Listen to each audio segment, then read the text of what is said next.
Pada 14 Mei 1962, bertepatan dengan perayaan Idul Adha 1381 Istana Merdeka menjadi saksi sebuah peristiwa menegangkan yang hampir merenggut nyawa Presiden Soekarno. Saat sholat Idul Adha berlangsung di halaman istana, sekelompok penyusup mencoba melakukan upaya pembunuhan terhadap Presiden.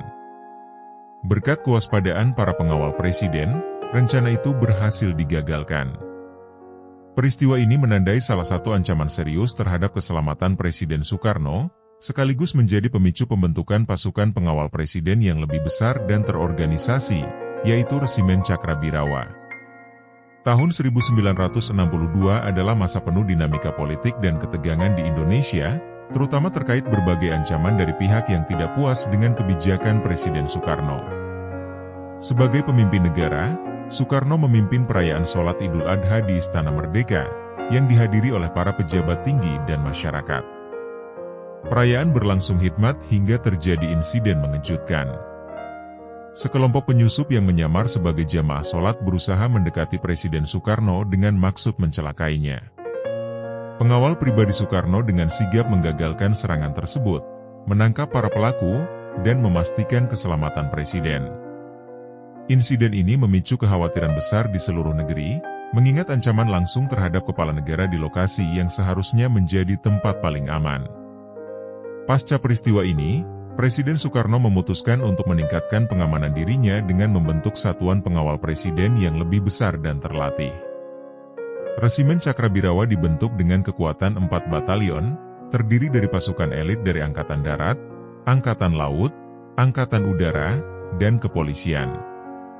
Tugas utamanya adalah melindungi Presiden dari segala bentuk ancaman, baik di dalam maupun luar istana. Dengan pembentukan resimen ini, pengamanan terhadap Presiden Soekarno menjadi jauh lebih terorganisasi dan profesional.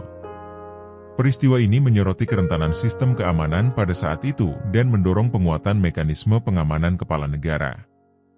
Pesan politis, upaya pembunuhan terhadap Soekarno menunjukkan adanya ancaman serius terhadap stabilitas politik dan kepemimpinan nasional. Resimen ini menjadi simbol perlindungan Presiden, meskipun nantinya juga akan terlibat dalam berbagai kontroversi politik di masa mendatang. Insiden ini mencerminkan betapa seriusnya ancaman yang dihadapi oleh Presiden Soekarno selama masa kepemimpinannya. Perubahan sistem keamanan, pembentukan Resimen Cakrabirawa menunjukkan langkah konkret pemerintah dalam memperbaiki sistem pengamanan kepala negara. Peringatan bagi generasi mendatang, peristiwa ini menjadi pengingat bahwa menjaga keamanan pemimpin negara adalah bagian vital dalam menjaga stabilitas pemerintahan.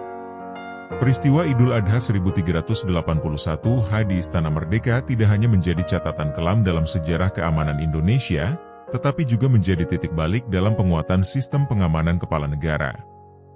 Presiden Soekarno selamat dari ancaman serius berkat pengawalnya yang sigap. Namun insiden ini meninggalkan pelajaran penting bagi bangsa Indonesia tentang pentingnya kewaspadaan dan kesiapan dalam menjaga pemimpin nasional. Pembentukan Resimen Cakrabirawa adalah salah satu warisan penting dari peristiwa ini, meskipun perjalanan sejarahnya tidak lepas dari berbagai kontroversi.